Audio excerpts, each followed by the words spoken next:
Notícias na edição de segunda-feira do Girassol Jornal com desenvolvimento sobre uma das mais antigas obras de requalificação em Luanda.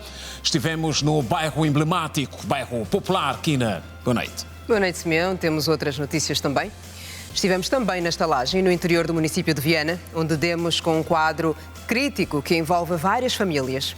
Professores na Huila saem à rua em marcha de protesto.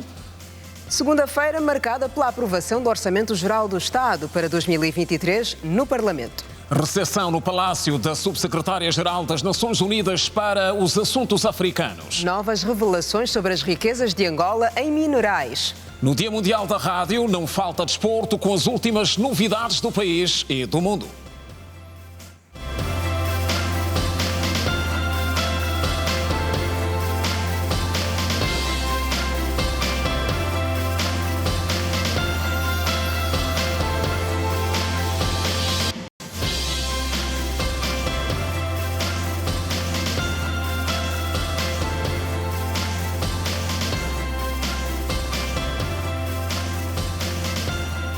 Boa noite.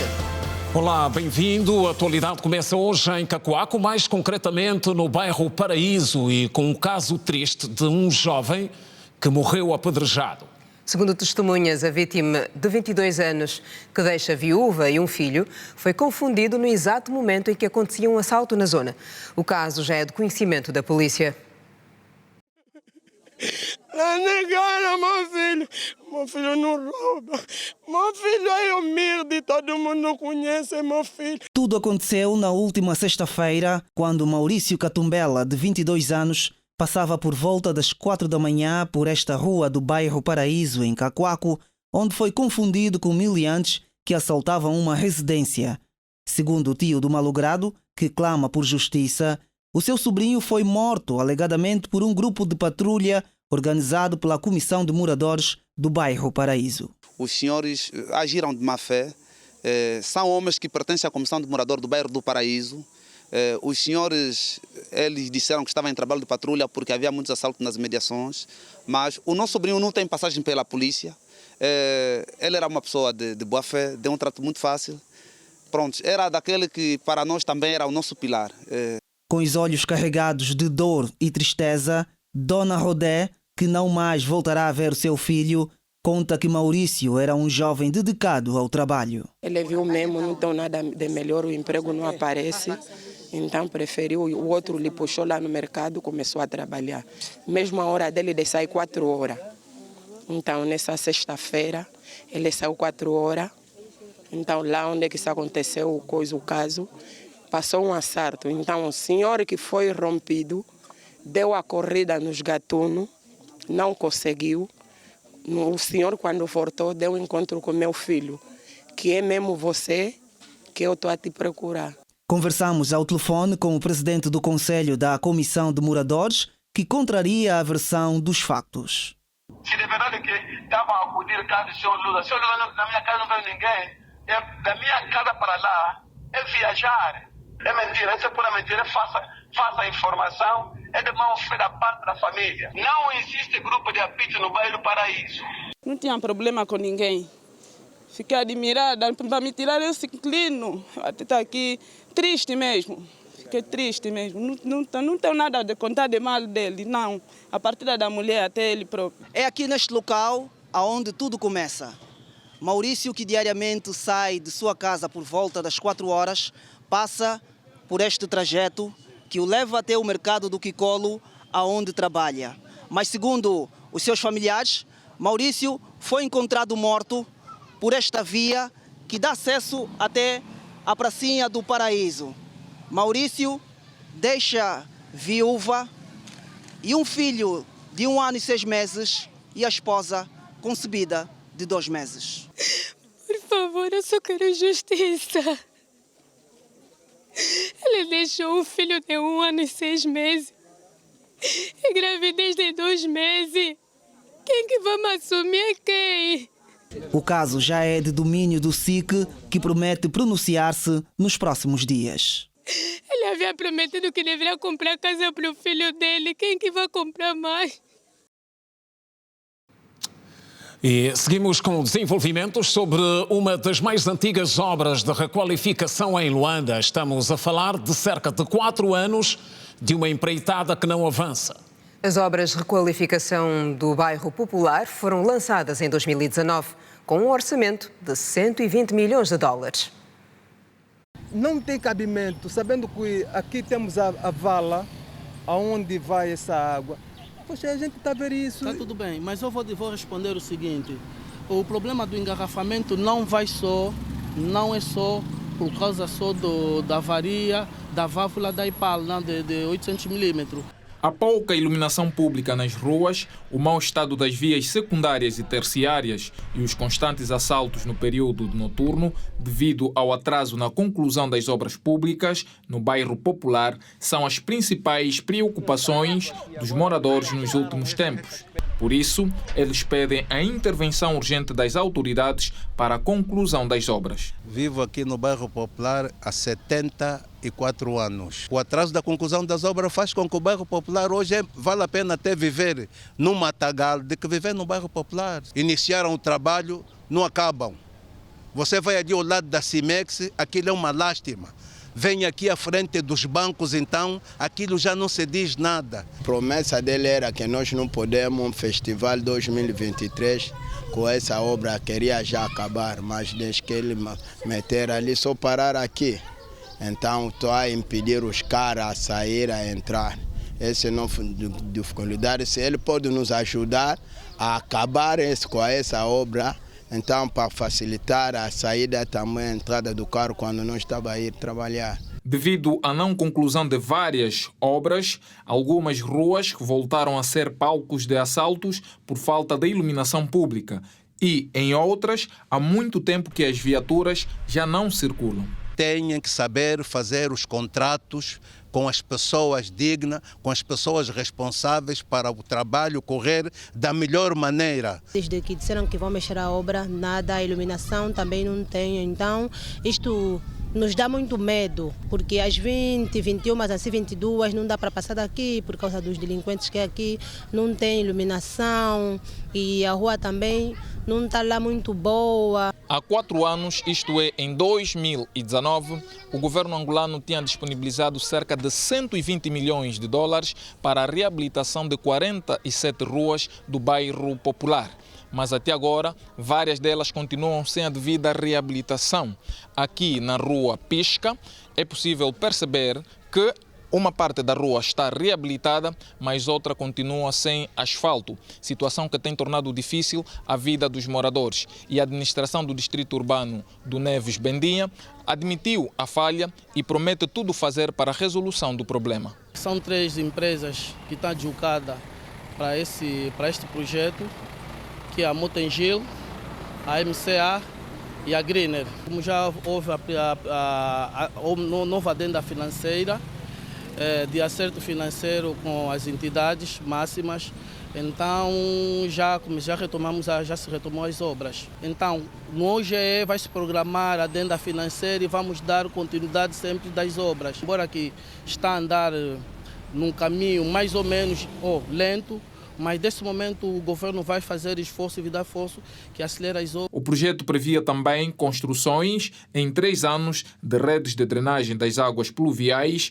residuais, de abastecimento de água, telecomunicações, rede de energia elétrica, iluminação pública, pavimentação, lances e passeios, sinalização rodoviária vertical e horizontal, bem como mobiliário urbano.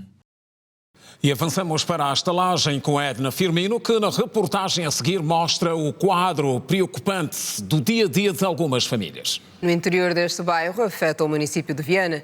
Fomos dar para uma localidade onde o lixo e os acumulados de água sufocam os munícipes. Nós estamos aborrecidos mesmo, sim senhor. 4 anos. É o tempo que nenhuma empresa de recolha de lixo chega até a zona do Caprédio, propriamente no Campo da Poeira, distrito urbano da estalagem, para a retirada dos resíduos sólidos. Os amontoados de lixo ameaçam inclusive engolir algumas casas. Preocupados com a situação que vivem, Feliciano Antônio e Luquênia Nicolau pedem às autoridades competentes que resolvam a situação. Estamos aqui preocupados com as crianças que estudam nesse colégio, com as famílias que estão ao lado. Tá vendo? E nós aqui estamos a ver que não está a dar, as crianças ficam doentes, nutridas.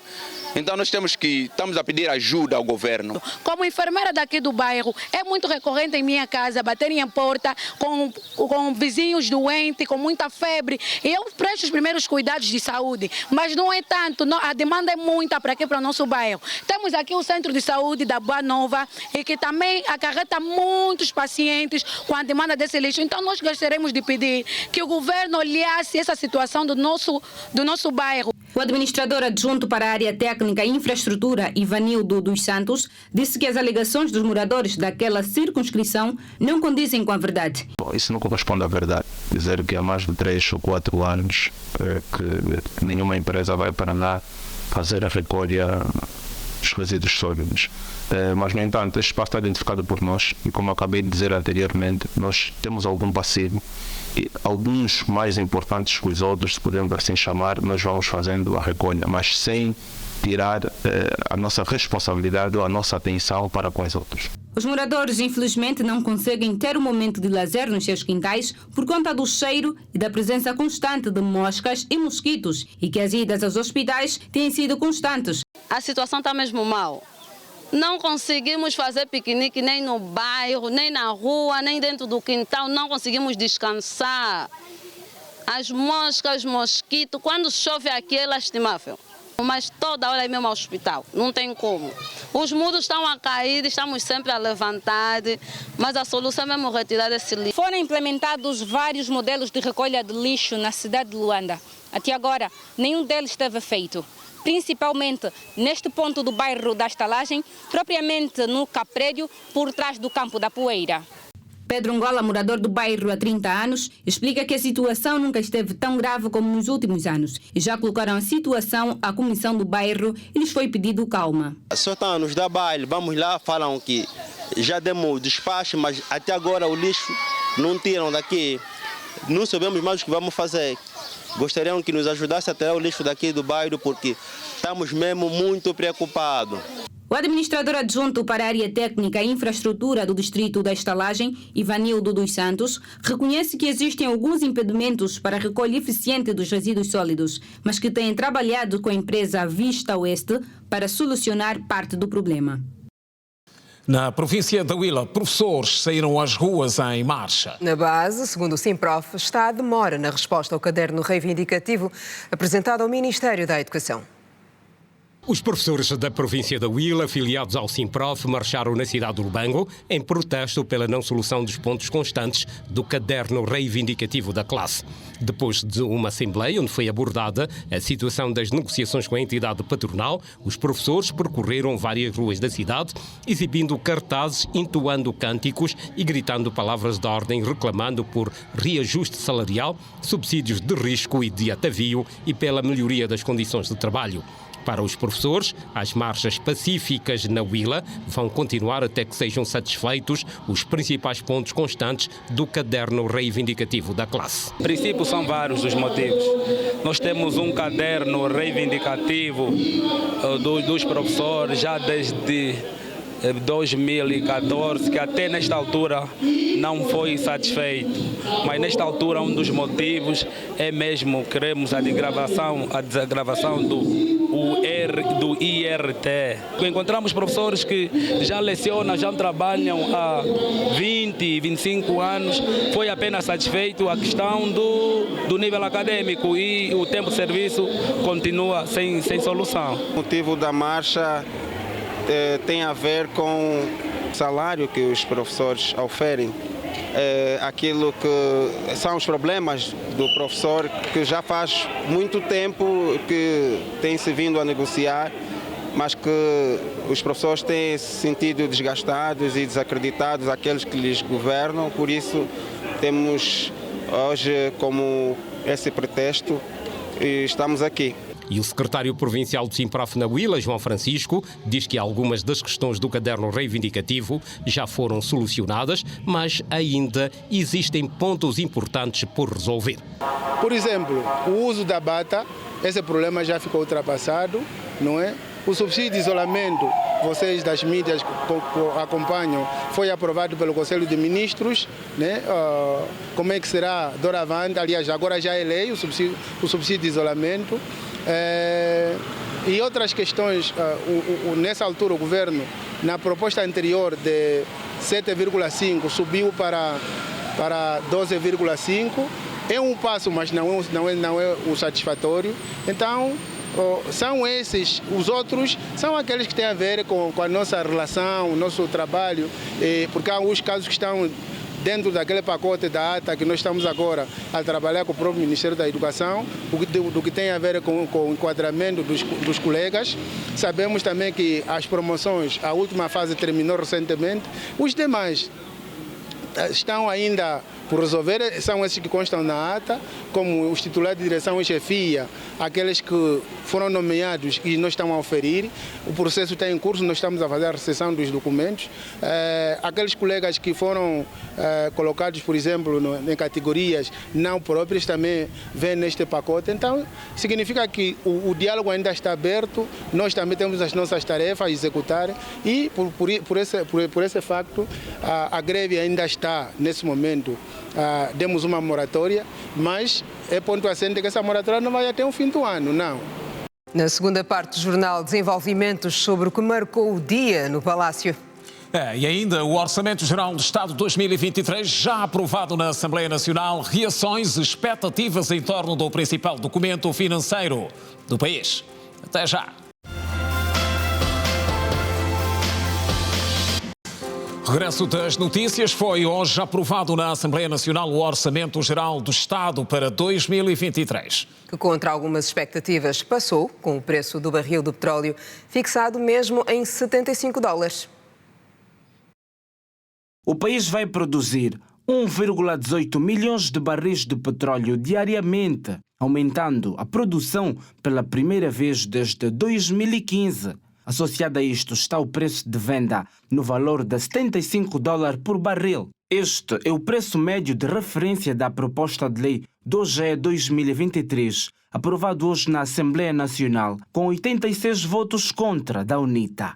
Entendemos igualmente, tal como nos exercícios anteriores, a previsão, execução e gestão das receitas petrolíferas continuará e continua opaca, se considerarmos a quantidade de barris produzidos diariamente. O OGE 2023 suspende vários direitos e regalias, como o subsídio de manutenção de residência para todos os beneficiários e a atribuição de veículos do Estado para apoio à residência aos titulares de cargos políticos, magistrados e outros beneficiários, tendo em atenção o processo de consolidação orçamental. E porque urge reativar a esperança dos cidadãos, que apesar de serem os soberanos, continuam à espera por alimentos, casa, trabalho, votamos a favor, para correspondermos com a urgência do nosso tempo.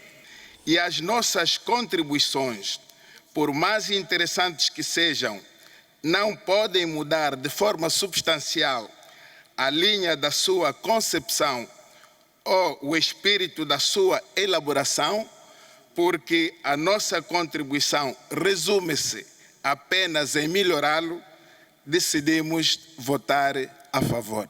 O grupo parlamentar do MPLA votou a favor da aprovação do Orçamento Geral do Estado de 2023 no âmbito da responsabilidade que resulta das eleições gerais de agosto último, onde as angolanas e os angolanos deram um voto de confiança ao MPLA e ao presidente João Lourenço para continuarem a resolver os problemas do povo. São mais de 20 bilhões de kwanzas que servirão para dar respostas às necessidades do país em todos os setores neste ano econômico. Uma das preocupações dos deputados está relacionada com a redução do imposto sobre o rendimento de trabalho e a implementação das autarquias no país. Todas as reduções de impostos temos que ter consciência que fazem reduzir receita. Reduzindo receita temos menos dinheiro para gastar. Tendo menos dinheiro para gastar, temos que fazer escolhas e cortar despesa. De modo que o que temos recomendado é evitar ao máximo as reduções. Já fizemos algumas, o IVA já não está a 14% para o setor produtivo, está a 7%. Está prevista a dotação para as autarquias locais, nós chamamos de criação de infraestruturas autárquicas, que podem ser meios físicos, podem ser meios, como é que eu posso dizer, soft. Tem os meios que são infraestruturas, tem as condições que são imateriais, de modo que vai depender um pouco da entidade que tem a responsabilidade pela implementação, dizer-nos como quer manejar essas verbas que estão colocadas à sua disposição. A proposta do OGE prevê para operações da dívida pública 9 bilhões de kwanzas, o que representa 45,9% do valor total calculado. Isto significa que do total de 20,1 bilhões de kwanzas das receitas e despesas estimadas, apenas 11 bilhões de kwanzas servirão para distribuir pelos vários ministérios e programas governamentais. No orçamento aprovado hoje, o Estado prevê mais dinheiro para o setor social e, sobretudo, para as ações ligadas ao combate à pobreza, que é um dos grandes desafios. O setor produtivo é também um dos que maior atenção mereceu, por conta dos programas exigentes, alinhados no Plano Geral de Diversificação da Economia. Os setores produtivo e social são duas áreas observadas no Orçamento Geral do Estado para o exercício econômico 2023. O setor social, por exemplo, aparece como prioritário, sendo a que mais alocará recursos, cujos números estão na ordem dos 23,9% da despesa total, que, tirando o peso da dívida, corresponde a 43,5% da despesa fiscal primária. Com isso, as autoridades têm como desafio a redução da dependência do petróleo e a aposta nas áreas não petrolíferas. Nós, no setor produtivo, temos a missão de tornar isso possível. Mas não somos nós quem executa, são os operadores privados. E com esse orçamento aprovado e com aquilo que ele define, o que estamos a dar é um sinal de que, para o setor produtivo em particular, que houve um incremento, tudo o que faremos para que aquilo que são os constrangimentos que o setor privado tenha ainda em relação ao desenvolvimento das suas ações possam ir sendo minimizados. Com as despesas fixadas na ordem dos 20 mil milhões de kwanzas, o Orçamento Geral do Estado para o exercício econômico 2023 tem os objetivos voltados na continuação do crescimento econômico do país e na aceleração e diversificação da economia e, igualmente, no prosseguimento de uma gestão prudente das finanças públicas. A produção nacional foi igualmente definida pelo Executivo como prioridade. Para este ano, a implementação de 3 programas fundamentais estão em carteira, designadamente o Programa de Fomento à Produção de Grãos, denominado Plana Grão, o Programa de Fomento da Produção Pecuária, direcionado para a produção de carnes, leite e ovos, e o Programa de Fomento de Pescas, para impulsionar o aumento da produção pesqueira, aquícola e salineira. O BDA tem estado a receber projetos constantemente. Agora, um dos exercícios também que vamos fazer é ver se alguns desses projetos já podem se enquadrar no Planagrão, não é? Alinhados a estes desafios estão o combate à pobreza, a desigualdade social e o desemprego. Este último, por sua vez, tem assolado em grande medida a juventude. De acordo com a Ministra da Administração Pública, Trabalho e Segurança Social, Teresa Dias, está em curso o Programa Nacional de Emprego. Nós estamos a preparar um documento que seja, digamos, congregado todas as iniciativas de emprego de todos os departamentos e que, efetivamente, cada um saiba no capítulo de emprego o que é que está a fazer. Este sociólogo defende que a verba do setor social deve ser aplicada na resolução de problemas mais expressivos, ligados à saúde, educação e proteção social. Reforçar os estoques de medicamentos nos centros primários e secundários nas comunidades é fundamental. Depois, melhorar o sistema de distribuição da merenda escolar. Portanto, existe uma fome severa nas escolas, o que tem agravado o abandono escolar por parte dos adolescentes e das nossas crianças. Também é fundamental apostar em programas que visam o melhoramento da qualidade de vida dos nossos idosos. A maioria da oposição parlamentar mostra-se cética em relação à eficácia do orçamento aprovado hoje. A UNITA, por exemplo, aponta que com o OGE de 2023 não se conseguirá dar resposta às grandes preocupações do país.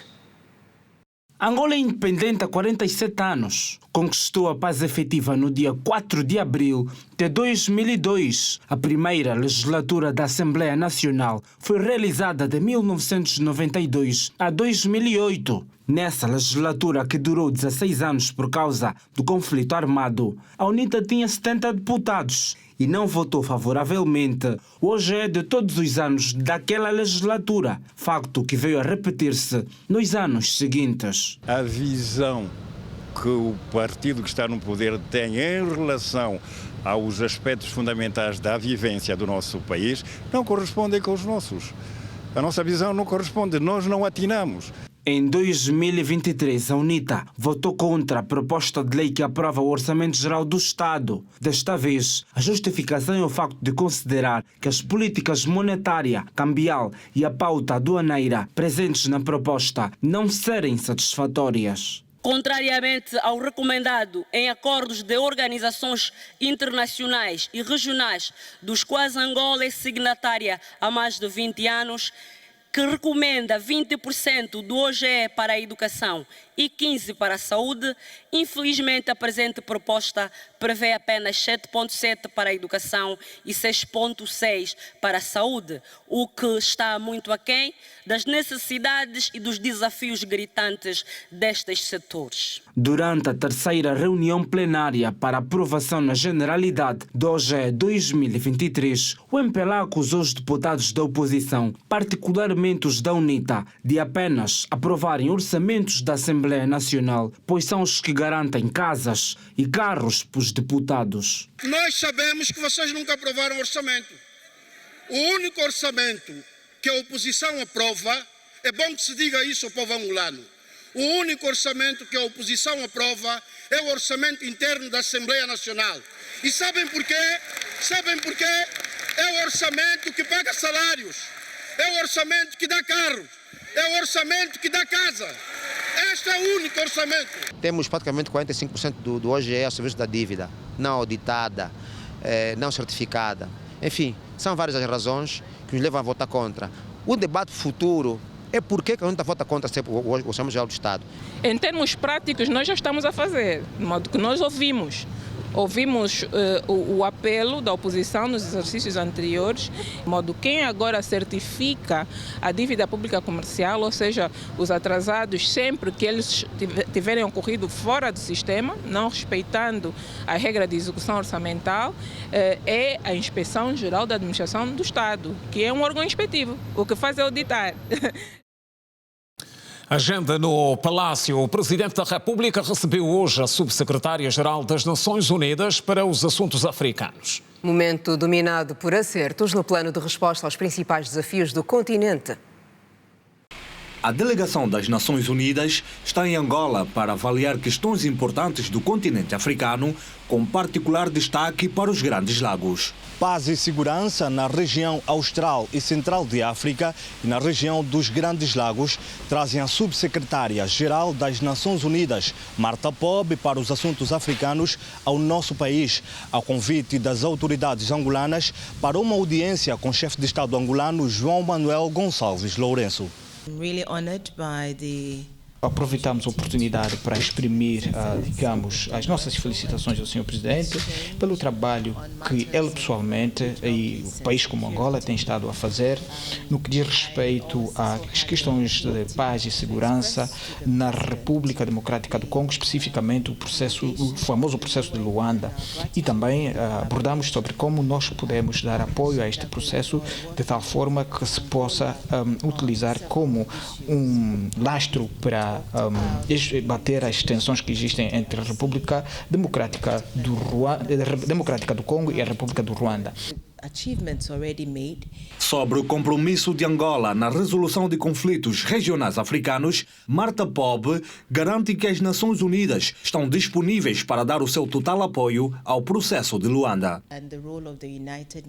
Por isso, nós, da parte das Nações Unidas, gostaríamos aqui de manifestar o nosso compromisso e reiterá-lo para apoiar o processo de Luanda. Também sabem que o Sr. Presidente da República de Angola é campeão para a paz a nível da União Africana e o trabalho que o Presidente tem estado a fazer está bastante visível, não apenas neste conflito entre a República Democrática do Congo, mas também a República Centro-Africana, incluindo o Tchad. E a questão do Tchad, falando, por exemplo, tem a ver com questões fronteiriças. Há quem diga que o conflito estaria distante, mas, na verdade, quando não se tratam as questões de segurança a nível da fronteira, essas questões acabam perigando a segurança. E quando não há segurança, não há paz. E, claro, isto cria vários outros desafios a nível de paz e segurança. Por isso, nós nos comprometemos a continuar a trabalhar com o Sr. Presidente da República, tendo em conta a sua sábia visão em matérias de paz e segurança, e ali onde for necessário, as Nações Unidas prestarão todo o apoio necessário. Sendo assim, a subsecretária-geral das Nações Unidas para os Assuntos Africanos termina sua visita de trabalho de 72 horas em Luanda. 6 mortos e mais de 36 mil pessoas afetadas pelas cheias no sul de Moçambique. É um dos assuntos que domina a atualidade internacional. Hoje acompanha o desenvolvimento com Emília Pascoal. Olá, Emília, boa noite. Boa noite, Kenny Simeão. Boa noite a todos. O Instituto Nacional de Gestão de Desastres de Moçambique declarou que o número de mortos provocados pelas cheias no sul do país subiu para 6. O distrito de Buane, 30 quilómetros a sul de Maputo, é o mais afetado pela chuva. Até o momento, o número de pessoas afetadas subiu para 36 mil, equivalente a mais de 7 mil famílias. Outras notas internacionais acompanhem. O governo do Uganda anunciou que não vai renovar o mandato do Gabinete do Alto Comissariado para os Direitos Humanos das Nações Unidas, que deve terminar este ano. O governo declarou que a presença da ONU não é necessária por causa do progresso feito no desenvolvimento da capacidade doméstica para controlar o cumprimento dos direitos humanos, incluindo o surgimento de uma forte sociedade civil. Líderes da oposição declararam que a medida vai piorar o péssimo histórico dos direitos humanos no país. Aviões de combate das Forças de Defesa de Israel atacaram um complexo subterrâneo no centro da faixa de Gaza nesta segunda-feira. Um porta-voz do Exército de Israel disse que as milícias palestinas responderam com o lançamento de 4 foguetes de artilharia. O porta-voz alertou que Hamas é responsável por toda atividade terrorista desencadeada a partir da faixa de Gaza e que o grupo terrorista vai enfrentar as consequências da violação da segurança exercida contra Israel. O Serviço de Emergência de Madrid informou que uma equipa espanhola resgatou uma mulher de 50 anos no domingo, que estava sob os escombros de um prédio desabado na Turquia por mais de 145 horas. Até o momento, mais de 40 mil pessoas morreram, 93 mil ficaram feridas. O Instituto de Arquitetos e Engenheiros da Turquia alertou que o incumprimento das normas de construção e as amnistias concedidas pelo governo turco a edifícios sem licença explicam o número de mortos nos sismos ocorridos há uma semana. As prateleiras de supermercados de Auckland, maior cidade da Nova Zelândia, ficaram vazias depois que os moradores foram instruídos para prepararem-se para fortes chuvas, inundações e ventos fortes. As prateleiras de pão e de ovo foram as mais solicitadas. Algumas casas foram evacuadas enquanto o ciclone Gabriel aproxima-se da costa do país. A China disse nesta segunda-feira que balões de alta altitude dos Estados Unidos da América sobrevoaram seu espaço aéreo sem permissão mais de 10 vezes desde o início de janeiro de 2022. A acusação feita pelo Ministério das Relações Exteriores da China ocorre um dia após o país declarar que está a se preparar para abater um objeto não identificado perto da sua costa leste. Esclarecimentos sobre o caso polémico da exibição na televisão brasileira de imagens fora do contexto atual da realidade angolana. Trata-se de um caso relacionado ao Big Brother Brasil. E que envolve a apresentadora Ana Maria Braga, que já chegou a pedir desculpas pelo ocorrido. As reações a seguir são da jornalista brasileira Paula Azar. Profissionais de comunicação brasileiros manifestaram seu descontentamento pela forma como Angola foi retratada num dos programas da TV Globo. No programa Mais Você, a apresentadora passou imagens de uma Angola do tempo de guerra, completamente desatualizada da realidade do país e fora de contexto. A jornalista brasileira Paula Mariosa lamenta o sucedido e pede desculpas pela forma como Angola foi apresentada nesse programa.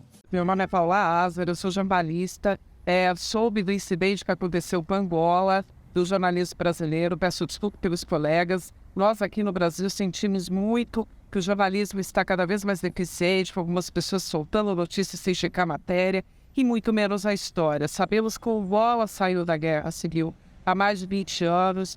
Angola é um país riquíssimo, um país que divide muita parte, principalmente de comunicação, e outras partes como o Brasil.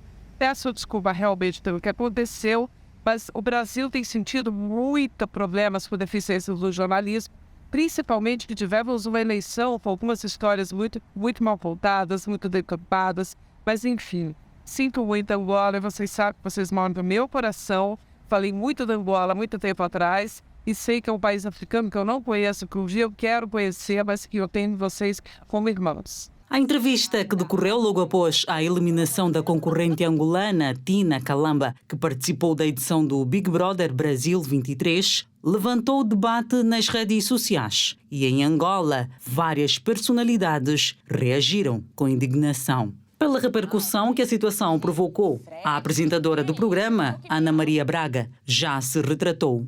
Teve lugar neste domingo aqui em Luanda a celebração solene eucarística em alusão aos 40 anos de nomeação cardinalícia de Dom Alexandre, cardeal do Nascimento. A cerimónia, que teve pela frente a Arquidiocese de Luanda, decorreu na paróquia de São João Paulo II. O único cardeal da Igreja Católica em Angola nasceu a 1 de março de 1925 em Malange, onde foi ordenado padre em 1952 e se tornou bispo a 31 de agosto de 1975. E agora novas revelações sobre o potencial mineiro de Angola. Dados que indicam que o país possui 36 dos 51 minerais mais procurados do mundo. Entre os minerais mais procurados no mundo, existe em Angola o crômio, cobalto, cobre, grafite, minério de ferro, chumbo, lítio, manganês, todos eles em diferentes estágios de cadeia de valor do desenvolvimento mineral e alguns dos quais prestes a entrar em produção. De acordo com o Ministério dos Recursos Minerais, Petróleo e Gás, o país é dotado de um enorme potencial minério para tecnologias de energia limpa e o governo angolano não apenas promoverá a extração desses minerais, mas também exigirá que uma parte significativa da cadeia de valor desses minerais seja desenvolvida no país. De acordo com o Ministério, os esforços iniciais estão concentrados nos minerais como lítio, minério de ferro, níquel, chumbo, cobalto, cobre e elementos de terras raras, visando toda a cadeia de valor. Nesse sentido, nos próximos anos, prevê-se o início da produção de neodímio e praseodímio, utilizados na fabricação de baterias para carros elétricos, além de cobre e nióbio. Há ainda garantias do Ministério de que houve um incremento de facilidades técnicas com a construção de laboratórios, assim como de escolas técnico-profissionais e centros de excelências construídos durante os últimos 5 anos. A lista dos 51 minerais mais procurados no mundo será revisada, se necessário, em cada 5 anos, em consulta com os especialistas da indústria de mineração. Hoje é o Dia Mundial da Rádio, data proclamada em 2011 durante uma conferência geral da Unesco. Como forma de celebrar a importância deste meio de comunicação de massas, o rádio, que até hoje é claramente um companheiro indispensável. Está contada a atualidade nacional e internacional em síntese. Com o tema A Rádio e a Paz, comemora-se hoje o Dia Mundial da Rádio. A data foi proclamada em 2011 na 36ª Conferência Geral da Organização das Nações Unidas para a Educação, Ciência e Cultura, com o objetivo de demonstrar a importância da rádio enquanto meio de divulgação de informação. Um dia muito importante para todos os fazedores de rádio, porque vem assinalar a importância de um meio de comunicação que acaba unir o mundo e o país, a rádio é daqueles meios que nos permite imaginar, porque a gente não consegue ver o que está-se a tratar, mas simplesmente ouvir. Então, quem trabalha numa cadeia de rádio tem a missão não só de levar a informação, mas também de fazer viajar. Acrescenta-se aqui a responsabilidade da rádio em continuar a abordar temas que promovam a paz, quer no seio da família, quer no seio da sociedade, inclusive no mundo todo, porque é cada vez mais importante e acabou de dizer agora, temos estado a ver ou a verificar ou a vivenciar situações de guerra em quase uma boa parte do mundo. Desde que a data foi instituída, questões como igualdade do género, juventude, desporto, diversidade e confiança foram temas das edições do Dia Mundial da Rádio. Associando a paz, a rádio serve como um meio para transmitir todas as intenções, quer dos governos como das pessoas, de manter um país, um continente, uma província em sentido de paz, em sentido de unidade. Porque por mais que anunciemos uma informação, por mais que demos uma notícia, se não houver um meio de ampliação para fazer chegar a um grosso de pessoas, não será possível que a mensagem seja dada. A rádio tem esta possibilidade de transmitir a paz. Através de uma boa informação, nós podemos levar a paz aos nossos ouvintes. Nós temos este legado desde os primórdios de que devemos, com imparcialidade, com isenção e entrega e profissionalismo, fazer notícias, levar informação ao público. E nesta vertente, é fazer notícias com verdade. Todos os anos, a 13 de fevereiro, reforça-se a importância da rádio enquanto meio de divulgação de informação a baixo custo e que consegue alcançar populações mais remotas, garantindo o acesso à informação e ao ensino. Boa noite, Manuela, obrigada. Até amanhã. E assim também termina o Girassol Jornal, edição de segunda-feira. Fica a promessa de voltarmos a estar juntos amanhã, à mesma hora. Passe bem. Boa noite, estamos juntos.